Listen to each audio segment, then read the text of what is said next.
Umani ng papuri si Anton ng Pinoy Big Brother dahil sa pagiging gentleman sa kapatid ni Daniel Padilla na si Lela. Sa video na ito, makikitang hindi pa niya isinara ang pinto habang hindi pa nakapasok ang dalaga. Nang sila ay pumasok na sa confession room, inayos pa ni Anton ang microphone habang si Lela ay direkta nang umupo.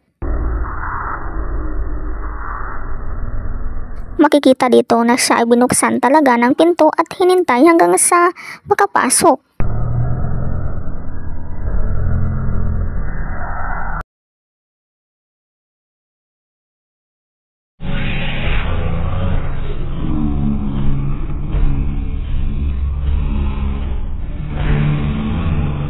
Nang tumungo si Lela sa loob ng bahay, nandun na din si Anton.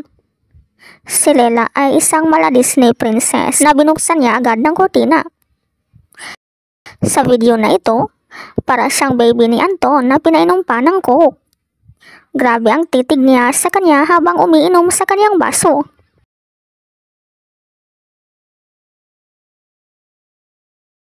Dito naman ay kanya siyang sinusubuan. Ikaw, anong masasabi mo dito?